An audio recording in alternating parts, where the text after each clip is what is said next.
Welcome to Throwback Thursday, where we bring you a homeopathy hangout episode from our archives in case you missed it first time round. Because this episode may be a couple years old by the time you hear it as a throwback, some of the special offers, links, or content may not be valid anymore, so please keep this in mind when listening. You're always welcome to reach out to us at info@eugeniekruger.com. Enjoy the episode. Today's guest is Emma Plush from Australia, who is a mum of 3 young children with a background in the health industry, and she is a low tox advocate. After finding out about toxins in baby products, she made it her mission to find safer alternatives and share her knowledge about the dangers in our everyday products. This has led her on a journey down a natural living and holistic path, which was also how she discovered homeopathy. Emma will share some of the main culprits to look out for in our everyday products today, and she will share some safer alternatives.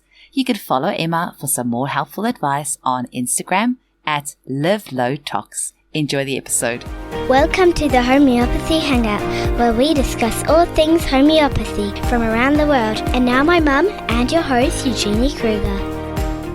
Hello, homies, and a very warm welcome to Homeopathy Hangout. Today, we get to hang out with the lovely Emma Plush from Geelong. Welcome to the show, Emma. Thank you. I'm so excited to be here. I'm so happy to have you on. So we're going to be talking about some really interesting topic today that we haven't covered on the show at all, to do with toxins in our home.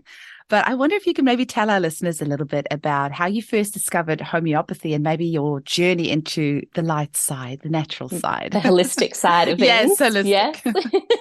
So I've basically been using homeopathy probably for about 7 months now, and it was just a complete accident that I sort of fell on top of it. And I basically just, as you do, scroll through social media, and then I saw all these people who I sort of were like, oh, they're a little bit too far holistic for me. And I was like, oh, I'll follow them anyway. And they were using homeopathy. And I really had no clue what it was about. And I had heard, you know, the stories that you hear when you first hear about homeopathy. Snake oil.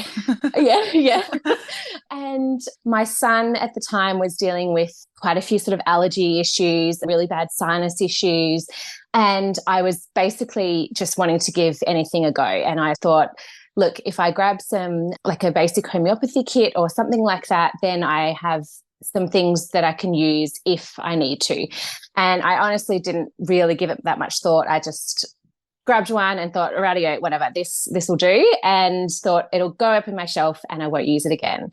And the joke's on me because I literally use them every single day now. And I think it was about 2 weeks after I grabbed the kit, my kids came down with a virus illness, as they do. And I was like, oh, what am I going to do? I've been putting on the essential oils. I had the diffusers going in the room.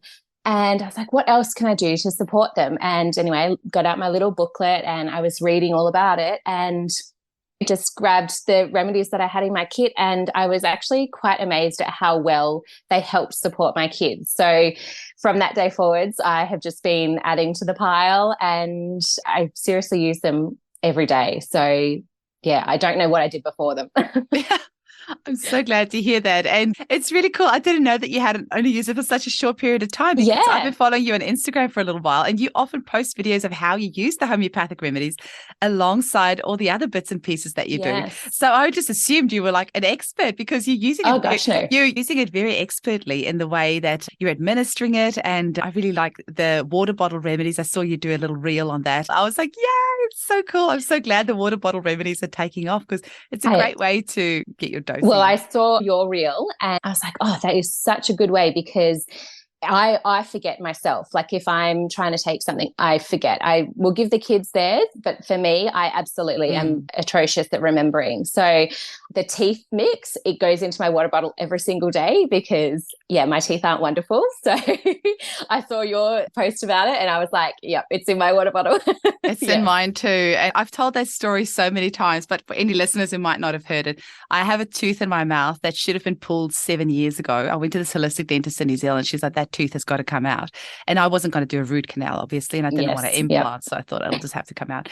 And then I just thought, no, I'm going to try and save it. And I just used that strong teeth mix, which is a blend that I made that's on my website, and also did a lot of oil pulling. I don't do oil pulling anymore because I'm just a bit lazy, but did that religiously. And the tooth just became stronger and stronger and stronger. And then 3 years after that, so about 4 years ago, I went to a holistic dentist here in Perth. And because it was starting to hurt because I'd become slack with taking my remedy. And he was like, the tooth needs to come out. I actually booked in to have it pulled 2 weeks later, got into the surgery room, his room. And he's like, I've just come back from a holistic dentistry expo or whatever seminar over East. And I think that if you're managing your tooth at the moment with your remedies, you should just like do it. And I just totally psyched myself up to go and get this tooth pulled. And I was like, oh, okay. So I walked out of that with my tooth in my mouth, continued my remedies. Then recently, because of palate expansion, had another x-ray done. And the tooth is just getting stronger and stronger. So it's just like incredible. Still sitting there. So anyway. Yes. Anyone who's not onto the strong teeth mix, there's hope.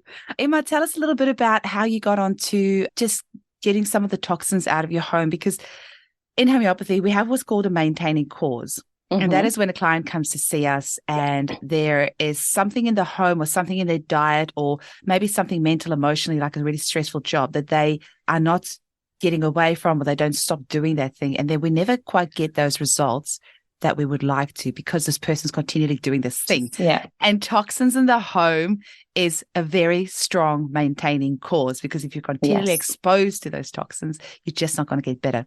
So you've got the floor. Talk to us about how you went down that rabbit hole. Well, and it definitely is a rabbit hole. And it basically led me to this whole other side of health, because I do have a health background and I never knew any of this. So that's why I share, because I just feel so passionate about helping other people, because I was so blindsided when I first found out. So basically what happened was one of my friends they basically talked about how this nappy rash cream, and I had younger kids at the time, this nappy rash cream contained these toxic ingredients. And I thought, oh my gosh, this lady is just gone nuts. She is really not talking proper what I sort of was thinking. If they're sold on stores, then it's completely safe. But she said to me, no, have a look at the ingredients in this nappy rash cream. And of course I was using it. It's a really popular brand. And I turned it over and started to do some research about the ingredients in it. And I was completely shocked about what I found, because, and then started looking at everything else in my home. But basically these ingredients in our products, no one talks about them until you sort of start to delve into that side. And they can actually cause really, really significant impacts on our health. And a lot of the ingredients in this product was actually endocrine disruptors. So they mess with our endocrine system, our hormone system, and can affect so many things in our body. And I couldn't believe that I was putting this on my little daughter, and I had done on my other two kids as well. And so I basically just threw it in the bin. And then that just started, I opened the door and I just looked at everything in my home. So basically the first thing that I sort of looked at was my cleaning products, because I was like, well, I'm spraying these around my home. I am spraying them on the kitchen table. My kids, if you've got kids, they lick the kitchen table, they lick everything. And I just couldn't get over the fact that I was spraying these toxic ingredients around and my kids were potentially ingesting them, inhaling them, and it was causing all these issues. And so many people sort of looked at me like I had grown a third head, because they were the same as I was. They were like, no, if it's sold on stores, then obviously it's completely safe. But that isn't actually true. And it's sort of a hard lesson to learn, because you really go in thinking that these manufacturers and everything have our kids and ourselves' best interest at heart. And especially when it comes to green products, so that's a really big one, basically greenwashing. And so these products are marketed as safer alternatives because they're eco-friendly or they're good for the planet or they have green packaging. But in fact, they often contain a lot of the same toxins as, your home brand products that are cheaper and nasty and things like that. So that sort of started me like wanting to switch out everything in my house because I realized I turned over product after product and I just went, oh my gosh, like this contains, and like there's a list of the dirty dozen sort of thing of these toxins that are 12 of the most common in our house. So one of them is fragrance, which seems really innocuous and it seems really like it wouldn't cause that much harm, but actually fragrance is an umbrella term. So it can contain up to 3,000 different ingredients, and many of them are endocrine disruptors. So they're messing with our hormones, which then affects your fertility. It has a flow-on effect for everything. And those, if they're in a lot of our baby products, a lot of our cleaning products, things like that, we're being exposed to them every single day, which means that they're also building up in our body, which means that you might not see the effects right now, but in a couple of years' time, I don't know what will happen to my kids if I continue to use these products. So basically, yeah, fragrance is just one of those really simple ones you can look for on the ingredients label, and you can choose to not buy it or throw it in the bin or choose a safer alternative. So yeah, that's sort of how I got into it. And then, and long story really, but yeah, and then I just sort of wanted to share that with everyone I knew, because I just thought if I didn't know about this and I sort of have a background in health, everyone else is not going to know about this because it's just not talked about. So yeah, so that's sort of what I'm all about. I'm just about sharing sort of the information and helping people remove these toxins and replacing them with better products and slowly making their home a safer place, because yeah, as you said, it's that continual exposure that's going to build up in our body, and then we're not going to be able to heal, we're not going to be able to get better, we're not going to help with our eczema and things like that a lot of people are facing, and they don't know that potentially our cleaning products or our skincare products can be contributing to it as well. So wow, yeah. I remember being, I think I was 19 or 20, and I used to sell these handmade bracelets at this market, and there was this lady in her 60s that was selling organic veggies next to me, and she was part of a network marketing company. I think they're now called Madeira. It was called New Ways back in those days. And she said to me, you know, have you heard of like sodium lauryl sulfate and like this and that in the products, and it is a carcinogen? And I was like, cuckoo lady, growing veggies and thinking the government's out to get her. And I was like, there's just no way. But because we saw each other every week and we were next to each other for hours from like 5 o'clock in the morning until like 12 when the market's finished, she got to chat with me a lot. And then I went and the internet was then back then, just so you know, hopped on the internet, you know, it was a dial-up connection. But went on there and looked up things like sodium lauryl sulfate and propylene glycol. I'm like, I just thought there's no way the government would allow that. There's just no way. And it was such a big shock. I remember that initial shock. Obviously now it's not a shock for me anymore, but it was a huge shock for me. I just could not believe. Yeah, I told you before we started recording how gullible I am, so you probably understand it. I couldn't understand it. You really think that if it is being sold, then it's gone through all these sort of processes, it's been tested for safety, it's had sort of tick, tick, tick, but that's not actually the case. And so you've got to be the person that checks things before they come into your house, and you've got to be the one that reads the ingredient labels, and you've got to be the one that says, no, I won't be putting that on my child or in my house. And the other thing is that they might say, oh, well, it's safe in that amount, in that one product. But the thing is, you don't just use one product during the day. You use, especially if you've got a little baby, use multiple products on their skin and on them all the time. So phenoxyethanol is actually one of those ingredients that they say it is safe under, don't quote me on this, but I think it's like under 1% or something. However, it is in so many products. So if you're putting nappy rash cream on your baby, if you're putting moisturizer on your baby, if you're putting cradle cap cream on your baby, if you're bathing them in a bubble bath and then you're cleaning your house, then that's sort of like already 5 exposures on a tiny little baby, which phenoxyethanol is one that can have significant effects on little babies. So, and it's still allowed. So because of that sort of loophole where they say but it's only in the recommended amount in this one product. But yeah, it's the repeated continual exposure of multiple different products. And are there any other ingredients? So you mentioned fragrance and then phenoxyethanol. Are there anything else people should keep an eye out? Phenoxyethanol. So you mentioned SLS, or sodium lauryl sulfate, but there's also phthalates. So phthalates are also an endocrine disruptor, and they're in a lot more than what we realize, as well as being in plastic, because they help make plastic soft. So if you've got plastic food containers at home, don't be one of those people that sort of gets stressed over it and just wants to remove everything from their house, because obviously the stress is another toxin in itself. You can do it slowly. You can do it slowly and safely, and you're still removing those toxins. But one thing that I have slowly done over time is remove my plastic containers, and I never, ever, ever heat food in plastic. So if you're heating in a microwave or on the stove or something, always use glass or stainless steel.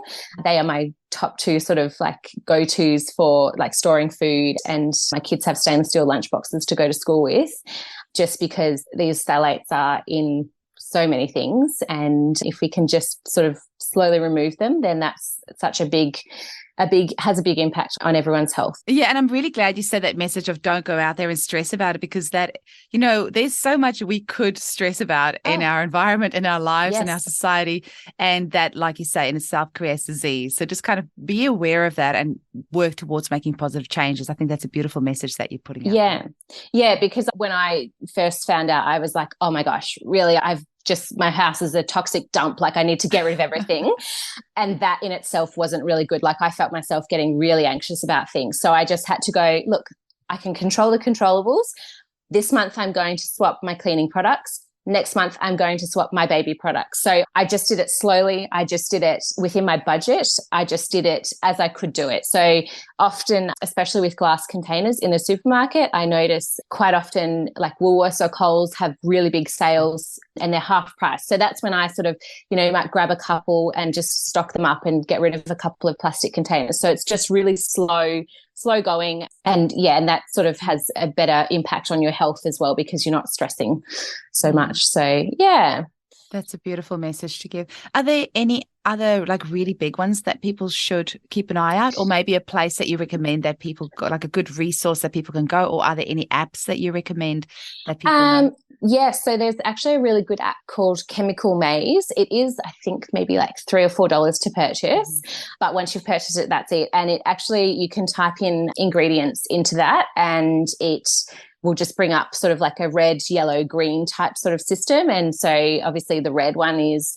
more toxic to health, and it does have a really good list of like where it comes from. So if it's like petroleum based, or if it's like natural, sort of from a natural source or something like that, and it has sort of how it impacts the health of yourself as well, and where it's often commonly found. So that's a really good one that I like to use, just to, I've learned over time to spot out certain ingredients, but at the start I definitely didn't know what I was looking for, and I just needed all the help I could get. So those apps were perfect. I'm really glad to hear you say that, because I downloaded that app 10 years ago. Oh, yeah. Yeah. And so I was thinking to myself, I wonder if I didn't want to say, do you use Chemical Maze? I was like, I wonder if that still exists. So it's nice to hear that that's what you would recommend as well. I have found it really easy to use. Yeah, it is. It's really simple, and it's like just sort of a good overview. So if you're just sort of starting to get into things, like you can just quickly type them in and just it pops up and gives you a really good overview about things. So I did make a little like sort of low toxin spreadsheet type thing on my page, Live Low Tox, if you wanted to check that out. And it's just like a little free guide, and just has some of the common toxins to be aware of and where they're found. But honestly, now I feel like you can type them into Google and it brings up a whole list, because people are becoming more aware. And so amazing. You share loads of great information on your Instagram page as well. I really like watching you on there. So that's a good place for people too. And it's just Live Low Tox is your handle as well. Hey? Yes. It's a great place for people to kind of just get that continuous education and that reminder, and just, new ideas of how they can replace products in their home. Are there particular products in the home that you feel are more so culprits than others, or what are the top 3 things if people had to remove something from their home? What's the first thing you would say they should look out for? So The most common route of toxin exposure is actually inhalation, so smelling it basically, and that can have sort of more significant impacts than other routes of exposure basically, because you're sort of inhaling, it goes into the lungs and then it can cross into the bloodstream. So obviously, in terms of that, I would ditch perfume. I know people are going to probably come at me.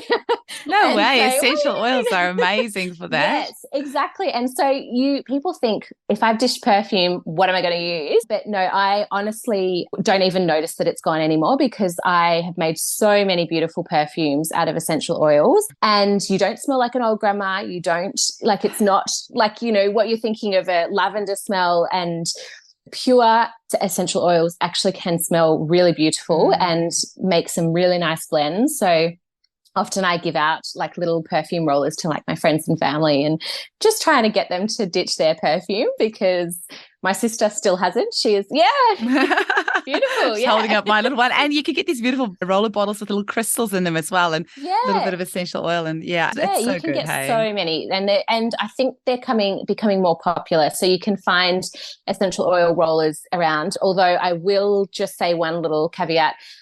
Does matter where your essential oils come from, because they can be cut with sort of like a fragrance oil, or they can be farmed even using pesticides and things like that. So that's why it is important to know the background and where you're getting them from and things like that. So don't go to your local $2 shop and get an essential oil from there. I would put 100% money saying that they are not essential oils at all, and they are in fact fragrance, which is what you want to stay away from in the first place. So that's sort of like a little, just be aware of that. But so perfume is definitely one that I would get rid of, and it is an easy swap. And then also, talked about it a bit before, cleaning products, just because you're spraying them around your house, and obviously they're going to be in the air. If your child walks into the room, then they can sort of inhale it, and it can affect them. Obviously it affects children more so than adults, because they're a smaller body, smaller everything. So a small amount to us is actually a large amount to them. So we personally use Thieves cleaning products, which I honestly love and would never go back to any other cleaning products. But and just be aware of the greenwashing, because there's a lot of cleaning products in the supermarket nowadays that say, yes, we're completely non-toxic, which is actually not a legalized term. So people can put it on bleach if they wanted to. We know bleach is completely disgusting, but they could, if they wanted to, they could put non-toxic on bleach, because there's no sort of legal definition around that. So perfume, cleaning products. And then it really depends sort of where you're at. If you've got kids, then potentially, looking at your kids' products, or if you don't have kids, potentially looking at your skincare, deodorants, things like that, because a lot of those can contain a lot of nasty ingredients as well, especially deodorants. Antiperspirants is one of them. So we want to sweat. Sweat is great. So you don't need an antiperspirant. I am still shocked that not the whole world knows that. I just assume that people know that antiperspirants are such a major cause of especially breast cancer, because for us women, we've got all these incredible lymphatic glands around our breast tissue and under our arms, and sweat is our body's way of detoxifying. So if you're using a antiperspirant, I mean, the word anti should really kind of be a dead giveaway. Then you are blocking your sweat ducts from being able to release toxins. So where are the toxins going to go? Right in that beautiful, breast tissue that's sitting right there, because it's got to go somewhere.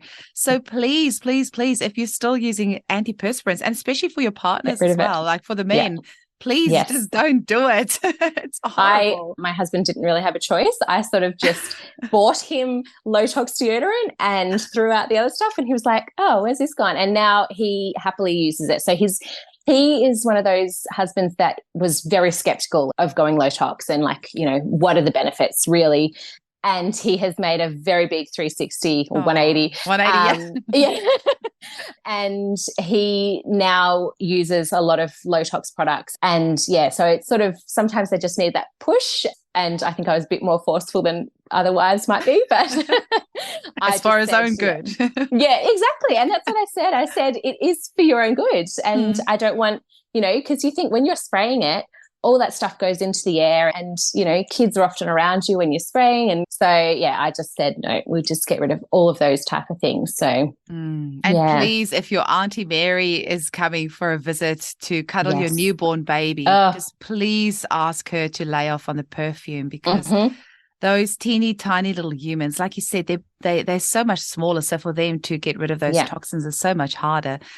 So just please keep the perfumes away from, especially perfumes and ones. Fragrance products. Any sort of, like if you're going to shower that morning before you go see a newborn, just try not to use those really heavily perfumed body washes or moisturizers, things like that, because that still contains fragrance, which is still containing these toxins. So yes, definitely want to stop any sort of fragrance getting near your babies, because as I said, they're so vulnerable, and as a mum, you can do things to stop them being exposed. So I had a client in the other day, and it's always a tricky one of how much you should say, because you want to respectfully help your client, but you also have to be respectful that people will kind of take information in at their own pace. So I had this client come in with her 2 kitties, and oh my gosh, the room, just from the fragrance of these kids' clothes, from the washing powder, was so, so strong. So I sat there for half the consult thinking, Eugenie, keep your mouth shut. And the other part of me is going,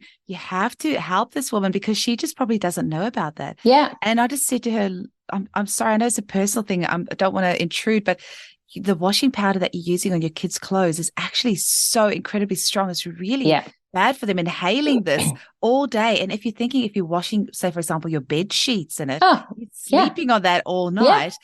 Unless you're running around naked half the day. Really well, but holy moly, I had to say something, because the whole room, you smell the whole room, and after they left. And I'm not a sensitive person, so things like that doesn't usually, like, I don't like artificial smells. I would never walk down the laundry aisle at a supermarket. Like, I just get a headache. But that was really, really strong, and the whole room smelled of it. And so many people don't realize that laundry detergent, so their children might have eczema or some skin condition, and they're doing all these things like eating well, using sort of potentially the right creams, using homeopathy, things like that. And they don't know that their laundry detergent is probably a major contributor to this skin irritation, because of the really nasty toxins in it. So laundry detergent is another one. It's so hard to narrow it down, because I could literally say, like, oh yes, you need to get rid of laundry detergent, you need to get rid of your dishwashing tablets. It's how you can do it. But there's so many things that you can change that can have a positive impact in your home. And another one, people are going to come to me. Just get it out there, Emma. Get it out there. It's candles. So, a lot of candles, especially those cheaper ones that you're buying, or even the more expensive ones. Not only is the wax potentially containing toxic ingredients, the wick as well, but also what they've fragranced it with. And then, like, we don't have candles anymore.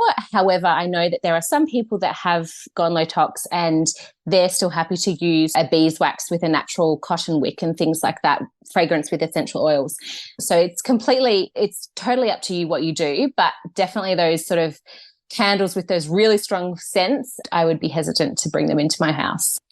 And oh my God, scratch and sniff stickers and pens. Oh, do not ever give them to your child. I actually wonder about the amount of brain damage that it's doing, because it's getting into those receptors, right? You know, and they're getting straight into the brain. I was shocked. And there was this family who they're so natural with everything, all organic diet. And, these kids had all these scratch and sniff stickers and pens. And I'm like, and it's just, I think it's sort of not something you consciously think about, because kids love these, I'll give them to kids because they love them, and it's such a novelty. But yes, people don't realize, because as much as I've tried to get my sister on board with low tox living, she just isn't ready yet. And whatever, each to their own, that's fine. But I tell her she is not to wear perfume around my house, my kids, and please don't buy me those scented things, because I just don't like them. And then, it's so hard to throw them away once your kids have been like, I love these textures. And so it's tricky. I had a sister-in-law give my daughter Elsa, just one of those Kmart body wash things with all that. And my daughter really liked it. I'm like, I'm so sorry, sweetie. It's going straight in the bin. But I explained it to her, and she was totally fine, because they understand the way that we live. So she totally got Yeah. it.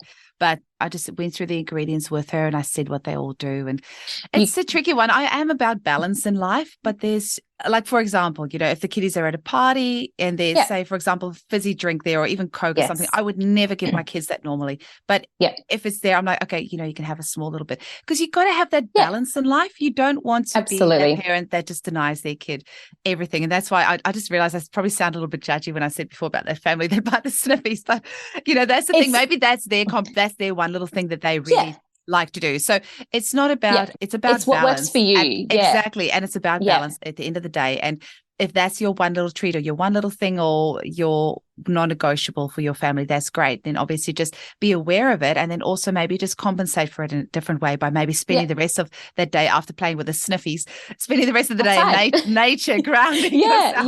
Yeah. Because what works for me doesn't work for someone else, because it's where you're at in your life. And at the start of my journey, honestly, you could have come into my house, and if, say, I went back a couple of years ago and came into Emma's house back then, I would have gone, oh my God, get rid of that, get rid of that, get rid of that. But then that is so judgmental, because back then I didn't know any different and I didn't know any better. And so it's a hard thing because it takes time, and that's completely fine. But yes, you've also got to sort of say, well, you know, do they even know about toxins? Do they want to change the toxins from their house? And it's totally fine wherever you are at. That is your journey and you can do what you want. But we're just here to sort of give you the information. Beautifully said. Speaking of which, cost-wise, what would you say? Because some people might say, oh, it's really expensive to go low tox because all the low tox products are more expensive. Do you recommend making your own? Have you got any recipes to share? Or is there any advice on the financial side of things for people who do want to change over their washing powder or their... So it can seem overwhelming because you think, I've got to get rid of everything and that's going to cost me a fortune to, you know, buy it all back again. It doesn't have to be. It absolutely doesn't have to be. And like small things like getting rid of perfume, you don't have to have perfume again if you don't want. Like, that's a free thing. You can get rid of that. You can open your doors and windows in your house. That's just another free thing to do. So like, get the fresh air into your home. In terms of switching over to products, I have found that it actually hasn't been, for us personally, it hasn't been more expensive, because I do DIY a lot of things, and DIYs aren't for everyone, but I DIY a dishwashing powder. So basically all I do for that is I do equal parts washing soda, bicarb soda, Epsom salts and citric acid. And I just combine it all in a big tub, mix it up. I pop some lemon essential oil in purely for fragrance, like natural fragrance. You don't have to. And that's a cheap DIY. So that can get rid of your dishwashing tablets. Then I have found with our laundry detergent, again, we use Thieves, and one bottle lasts us about sort of 4 to 5 months, and we're a family of 5, and I do washing every single day. So it doesn't have to be more expensive. There are definitely some easy DIYs that you can do just using pantry products. But then obviously there's some things that you might need to purchase, and that's fine. You just sort of do like transfer buying. So the money that you would spend at the supermarket, you just go and spend it at a low tox shop, or get them from a health food shop, or get them from anywhere that sells low tox products. It doesn't have to be expensive. And just do it 1 month at a time. So this month I'm going to change my cleaning products. This month I'm going to change my baby products. It can feel overwhelming, but it really doesn't have to be. One little bit at a time, hey? Yeah, definitely. It might be worth as well even getting in touch with your girlfriends and seeing if you can do like a bulk buy or a co-op or something like that to purchase in bulk. And I don't really know the Thieves brand. Is that just in Australia or is that international? No, so that's with Young Livings. It is international, but I didn't know of it a couple of years ago either. And then I switched over and I was like, this is the best stuff ever. I've got to tell everyone about this. So amazing. Well, if it's lasting that long, that's great if you don't have to go and keep buying it. And we've only got family of 4 here, but we do washing every single day as well. I say to my kids, that skirt is not dirty, go put it back in your cupboard. I know. But still, I did like 3 piles of laundry folding last night, and I said when I was done, I was like, there's literally none of my clothes in here. It's all you guys. I really look forward to washing our clothes because it's like 2 folds and it's done, compared to like a washing basket full of kids' clothes that takes you forever. Exactly. So yes. Well, Emma, is there a final message that you want to leave our listeners with? You've dropped some really great truth bombs here today and really nice little takeaways. I love the positive spin that you've put on everything so that it's not that overwhelming. It's awareness, but not overwhelming. So thank you for that. Any final message? And also, where can people get hold of you? They can follow me on Instagram. I'm quite active there over at Live Low Tox. But basically, I think the final message is do what works for you. If you're just finding out about toxins now in this podcast, then, I can feel your brain, like the cogs going, oh my gosh, what am I going to switch first? Just do it slowly. Like it's not a race. It will be for the rest of your life. And honestly, once you start the switch to low tox, there are so many positive things that you find from it. And so many doors you didn't realize opened, because like that's how I found homeopathy, just from sort of living that low tox lifestyle. And yeah, I think slowly and do it at your pace. And if you need any help, I am here. You can send me a message anytime. Oh, cool. Amazing. Thank you so much. I really appreciate it. I have to have a little chat with you afterwards about some products. Sure. Cool. Chat with you soon. Thank you so much. Thank you. Thanks. Bye.